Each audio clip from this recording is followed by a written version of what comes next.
जब शिक्षा मंत्री इज इक्वल टू लिखा गया मिथिलेश तिवारी और पुराने वाले को टाटा बाय बाय हो। आपने उस चीज को समझा ही नहीं कि आपको मंत्री बनाया गया था। शिक्षा मंत्री बहुत बड़ा पद होता है, किस लिए बनाया गया था। आज तक उनके इंटरव्यू को देख करके आपने आप ही बता दीजिए क्या आपको कभी कोई कंक्लूजन नजर आया? आपको बद्दुआ लगेगा। देखिए, आनंद फानन में आप मजाक समझ लिए हैं। आप बच्चों को आश्वासन दे देते हैं और उस पर आप खरा नहीं उतरते हैं। तो साल आज होने को है और आप एक नया फरमान जारी करते हैं कि अब हम पीटी और मेंस लेंगे। तो क्या बीएड डीएलएड भी जरूरी है या बीएड और डीएलएड वाले कोर्स सरकार बंद कर देगा? है सरकार का इतिहास ये रहा है कि जब चुनाव आता है तो वैकेंसियां निकाली जाती हैं। तो मुझे लगता है कि अगर उनको मौका मिला बेहतर करेंगे और बिहार के बच्चे उनसे बहुत उम्मीद रख रहे हैं। तो हमें लगता है काफी समय के बाद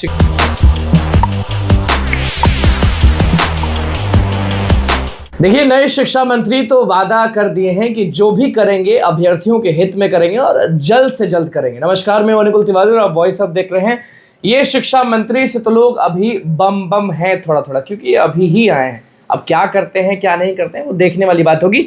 लेकिन जो हमारे बगल में बैठे हैं उनका नाम विकास सर है। हमेशा अभ्यर्थियों के हित में आंदोलन भी किए। आंदोलन कौन सा, भूख हड़ताल किए, 24-24 घंटा लगातार करते हैं और आवाज बने। सबसे पहले अंत तक हमेशा बोलते गए अभ्यर्थियों के हित में। लेकिन वो सब तो ठीक है, लेकिन सर एक सवाल मेरे मन में जब से ये लिस्ट आया मंत्रियों का, तो मेरे दिमाग में सबसे पहले आप ही का नाम आया। जब शिक्षा मंत्री इज इक्वल टू लिखा गया मिथिलेश तिवारी और पुराने वाले को टाटा बाय बाय हो गया। पुराने स्ट्रीम यार्ड वीडियो में हमको जहाँ तक हमें याद है आपने बोला था कि इतना भी दर्द मत दीजिए कि आपको बद्दुआ लग जाए और आप आने वाले समय में शिक्षा मंत्री नहीं रहे। ये आपका लाइन था। तो ये बद्दुआ स्टूडेंट का लगा, आपका लगा, किसका लगा? नहीं, बद्दुआ तो उनको 100% लगा। कारण यह है कि भगवान आपको किसी पद से नवाजते हैं, सिर्फ आप काबिल नहीं होते हैं। आपको कोई पद मिलता है, जैसे किसी व्यक्ति को अगर नौकरी मिलता है तो गॉड को भी थैंक्स बोलता है। और यहाँ पे तो आप मंत्री बने थे और आप, स्वाभाविक सी बात है कि आप अधिकारी भी रहे हैं। तो हमको कहीं ना कहीं लगता है कि जिस पद पर आपको रखा गया था आप एक चक्कर बन के रह गए, घिरनी बन के रह गए। आपको शायद आपने उस चीज़ को समझा ही नहीं कि आपको मंत्री बनाया गया था। शिक्षा मंत्री बहुत बड़ा पद होता है, किस लिए बनाया गया था। आज तक उनके इंटरव्यू को देख करके आपने आप ही बता दीजिए क्या आपको कभी कोई कंक्लूजन नजर आया कि वो बोलना क्या चाहते हैं, कहना क्या चाहते हैं। मैंने बद्दुआ वाली बात इसलिए कही थी कि आज आप देख रहे होंगे कि 2 साल होने को है। इस 2 साल में ठीक है, वैकेंसी निकलना ना निकलना बात का चीज़ है, पर इस 2 साल में सरकार ने छात्रों के लिए जो आश्वासन किया था उसके मद्देनजर बच्चों ने मेहनत किया, बीएड डीएलएड किया। और वैसी बेटियां वैसे बेटे कर्ज लेकर के पटना जैसे शहरों में रूम लेकर के पढ़ाई कर रहे हैं 2 साल से। बहुत का तो एज एक्सपायर कर गया, बहुत लोगों की शादियां टूट गई। तो आप इतना भीड़ को देख रहे हैं, लेकिन उस भीड़ में मौजूद एक इंसान, किसी भी पार्टिकुलर व्यक्ति से जाकर आप उसका इंटरनल चीज पूछिएगा ना, तो आप उसका दर्द महसूस कर सकते हैं। जैसे जो आंदोलन हुआ पिछले दिनों में, तो आपने उस आंदोलन में सिर्फ आपने एक भीड़ को देखा, पर हर एक उस भीड़ के एक बच्चा से अगर आप किसी भी बच्चा से जाकर के अगर आप पूछिएगा तो हर एक बच्चे की कहानी आपको दर्द वाली सुनाई देगी। क्योंकि महज एक नौकरी उनके लिए नहीं है, उनके लिए ऊपर जीवन है। जीवन कितना का एज एक्सपायर। तो मैंने इसलिए कहा था कि उनको बद्दुआ लगेगा। देखिए, आनंद फानन में आप मजाक समझ लिए हैं। आप बच्चों को आश्वासन दे देते हैं और उस पर आप खरा नहीं उतरते हैं। झूठा आश्वासन आप दे देते हैं और कहीं ना कहीं सरकार के द्वारा दिए गए आश्वासन को बच्चा लकीर समझ करके और रिस्क लेकर के बीएड डीएलएड जैसे स्टेट जैसे एग्जाम को क्रैक करने के बावजूद, और आप बच्चे जब इंतजार कर रहे हैं 2 साल आज होने को है और आप एक नया फरमान जारी करते हैं कि अब हम पीटी और मेंस लेंगे। तो पीटी और मेंस किस मद्देनजर से आपने कहा? आयोग अगर कहता है कि पीटी मेंस लेंगे तो क्लियर करे कि क्या बीएड डीएलएड भी जरूरी है या बीएड और डीएलएड वाले कोर्स सरकार बंद कर देगी। तो ये क्लियर करना उनको बहुत जरूरी होगा। कभी सोचे थे कि ये टीआरई 4 में या फिर ये शिक्षक भर्ती में पीटी मेंस की बात? नहीं, सोचे नहीं थे। अगर आयोग को लगता है कि हम पीटी और मेंस करके और इस नाकामी को छुपा लेंगे, यानी कि आपका पेपर लीक हो जाता है, तो पेपर लीक हो जाना क्या ये छात्रों की जिम्मेवारी है? ये आयोग और सरकार की जिम्मेवारी है कि पेपर अगर लीक हो रहा है तो उसको हम मजबूत कैसे करेंगे। तंत्र सरकार के पास है, सारी व्यवस्थाएं सरकार के पास है और इसके लिए जिम्मेवार छात्र हैं। अब आते हैं कि बहुत सारे साथी जो हैं, भाई हैं, वो गिरफ्तार हो गए हैं। किसी का सर फूटा, किसी बहनों का पैर टूटा, हाथ टूटा। वो किस नज़र से आप? देखिए, मेरा तो पहला नज़र है, चूँकि हम लोग को मना किया गया था कि शिक्षकों को नहीं आना है, बावजूद इसके मना किया गया था। और ये अच्छा है। मान लीजिए कि कोई व्यक्ति अगर नेतृत्व कर रहा है और नेतृत्वकर्ता अगर उनको लगता है कि हम ऐसा ऐसा प्लानिंग करेंगे तो मेरा सब ठीक रहेगा, तो टीचरों को खुशी होगा कि भाई जाओ जीतो तुम। नहीं यार, टीचर देखिए एक बात हम बताते हैं, माँ बाप और इसके बाद शिक्षक ही ऐसे व्यक्ति होते हैं जो छात्रों के बारे में बहुत सोचते हैं, तरक्की से खुश होते हैं। और यहाँ पे लोग सोचते हैं कि अरे कोचिंग संचालक है, अपना फायदा किया। देखो एक बात बताते हैं, फायदा नुकसान आपसे बढ़ के नहीं है, छात्र के हित से बढ़ के फायदा नुकसान नहीं है। इस बात को हमेशा समझने का है। और यहाँ पे अगर आपने पूछा कि सर आप इसको किस नज़र से देखते हैं, तो मैं कहता हूँ कि यहाँ पे जो संविधान की बातें लिखी गई हैं और जो लोकतंत्र की बातें लिखी गई हैं वो मात्र किताब में लिखा हुआ नजर आ रहा है, रोड के पैमाने पर अब दिख नहीं रहा है, सड़क पे। अभी एक बात मुझे बताइएगा कि जो आंदोलन किया गया था, तो आंदोलन परमिशन लेकर किया जाता है, तो कहीं ना कहीं से कुछ परमिशन जरूर लिया गया होगा।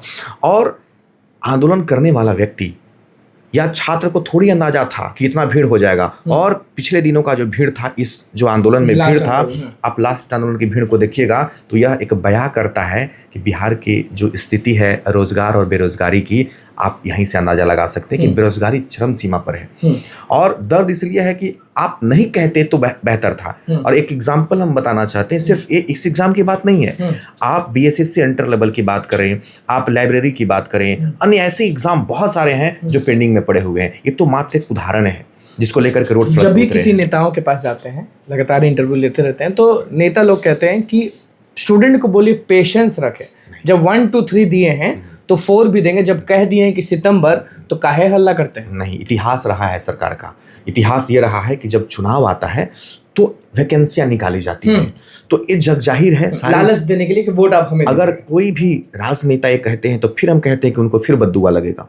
किसी भी राजनेता को ये कतई नहीं बोलना चाहिए कि पैसेंस रखिए, पैसेंस आप रखिए, सरकार पैसेंस रखिए, सरकार कैलेंडर जारी करे, हुकूमत आपके पास, ताकत आपके पास, तंत्र आपके पास है, आप पेशेंस रखिए, आप पेशेंस रखिए ना। आप पेशेंस क्यों नहीं रख रहे हैं? किस नजरिए से आप 2 साल से इस चीज को, और कभी कभी कोई अधिकारी आकर के, कभी शिक्षा मंत्री आकर के कोई कुछ बोल देते हैं और बच्चे उसको आश्वासन के रूप में देख करके तैयारी, अब आप आश्वासन पूरा नहीं कीजिएगा तो स्वाभाविक स्वरूप है कि आंदोलन विस्फोटक होगा। नए शिक्षा मंत्री का नाम है मिथिलेश तिवारी। हमेशा आप से जब भी सवाल हम किए शिक्षा मंत्री को लेकर तो आप चुप रहे, आप बोले कि हम उस आदमी को शिक्षा मंत्री नहीं मानते, हम इस पर बयान नहीं देंगे। अभी जो शिक्षा मंत्री बने उनका नाम मिथिलेश तिवारी है, आप उनको कुछ मैसेज देना चाहते हैं एक शिक्षक होने के नाते, एक पिता होने के नाते, क्योंकि आप जिनको पढ़ा रहे हैं तो आप पिता ही हैं। देखिए 17 साल हमको इस फील्ड में काम करते हुए हो गया और हमने एक चीज़ देखा है, मेरा एक ही मानना है कि कोई भी व्यक्ति अगर उस पद पे पहुंचता है, शिक्षा मंत्री का पद किसी भी व्यक्ति के जीवन के लिए बहुत एक होता है कि मतलब मैं इस पदाधिकारी इस पद पर जाता, आप हैं।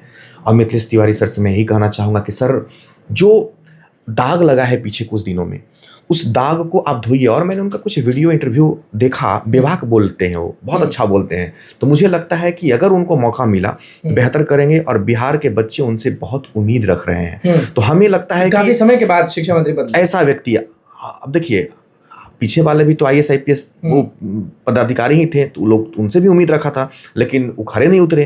तो इनसे 5 से 7 दिन के अंदर में अगर कोई अटेम्प्ट लेते हैं, नोटिफिकेशन जारी करते हैं, तो मैं भरोसा आपको दिलाता हूं कि ये छात्रों के आंखों पर राज करेंगे, आंखों पर राज करेंगे। हाँ। एक आखिरी सवाल कि लड़ाई बस TRE-4 का नोटिफिकेशन का है तो क्यों नहीं मिल रहा? नहीं, लड़ाई सिर्फ TRE-4 के नोटिफिकेशन का नहीं है। आप जो कल भीड़ देख रहे हैं तो उसमें बच्चे सिर्फ TRE के बच्चे नहीं थे, वो भीड़ एकजुट हो गया था कि किसी भी एग्जाम का नोटिफिकेशन नहीं आ रहा है। TRE-4 तो अहम मुद्दा है, लेकिन उसके साथ साथ उस भीड़ में वैसे भी छात्र थे जिनको TRE से मतलब नहीं था, उनको मतलब था अन्य एग्जाम से भी। यानी कि मिला जुला करके सरकार पे अंगुली उठाया जाता है इस बात को लेकर के कि आप अन्य भी वैकेंसियों को पेंडिंग में डाले हुए हैं। तो हम यही कहना चाहते हैं कि ये तो एक एग्जाम्पल के रूप में आंदोलन आपने देखा है। अगर आंदोलन किया जाए और अगर जरूरत पड़ा तो करेंगे ही छात्र, अगर सरकार सुनेगी नहीं तो मान के चलिए कि सारे एग्जाम पेंडिंग पड़े हुए हैं। BSSC 2023 में अभी तक एग्जाम नहीं हुआ है, CGL नहीं हो रहा है, तो कहीं ना कहीं शिक्षा मंत्री जी को बैठना चाहिए, एक सप्ताह मंथन करना चाहिए और अटेम्प्ट तुरंत लेना चाहिए। बिल्कुल। आखिरी सवाल कि दिलों पर राज करने वाले एक व्यक्ति थे नीतीश कुमार, अब सम्राट चौधरी हैं, तो क्या लग रहा है सम्राट चौधरी युवा के नेता हैं तो बनेंगे कि नहीं? देखिए सम्राट चौधरी जी बहुत एक्सपीरियंस पर्सन है और जब कोई भी व्यक्ति उस पद पर जाता है ना, उनकी जिम्मेवारियां बढ़ जाती हैं। स्वाभाविक सी बात है कि जब वो उप मुख्यमंत्री थे या उससे पहले जब वो अध्यक्ष थे यहाँ पे बिहार में बीजेपी के, तो उस समय जो उनका बोलने का पैटर्न था और अब में बहुत सुधार आया है। सुधार मतलब सुधार सेंस वो नहीं है, मतलब बहुत अच्छा उनका अब देखने को मिलता है कि बोलते अच्छा है और बहुत अच्छा कर भी रहे हैं। तो मेरा उनसे उम्मीद है कि जब शिक्षा जगत में TRE4 इतना बड़ा बवाल बना हुआ है कि पूरा पड़ोसी राज्य भी बिहार की तरफ देख रहा है, तो मुझे लगता है कि शिक्षा मंत्री के साथ साथ या उनसे पहले सम्राट चौधरी जी को इस पे पहल कर देना चाहिए। बिल्कुल, देखिए विकास सर हमारे साथ थे, किस तरीके से प्यार से अच्छे से समझाए हैं, सरकार को मैसेज दिए हैं, शिक्षा मंत्री को मैसेज दिए हैं कि क्या करिएगा तो अभ्यर्थियों के दिलों पर और आंखों पर राज करेगा। हालांकि अभ्यर्थी जो पिटाए हैं उनसे भी अपील कर ही दी है कि बुरा हुआ है और अब संविधान बस किताब में है, दिखता नहीं है। तो बस देखना होगा कि एक सप्ताह के अंदर क्या होता है, क्योंकि अभी हम भी कह सकते हैं, सर भी कह सकते हैं और शिक्षा मंत्री ने जो बयान दिया कल हमारे चैनल पे सबसे पहले देखना होगा। अगर नहीं तो फिर से उनके पास पहुंचेंगे और पूछेंगे कि क्या हुआ सर, आप तो बोले थे कि निकल जाएगा। पूछेंगे सर। बहुत बहुत धन्यवाद।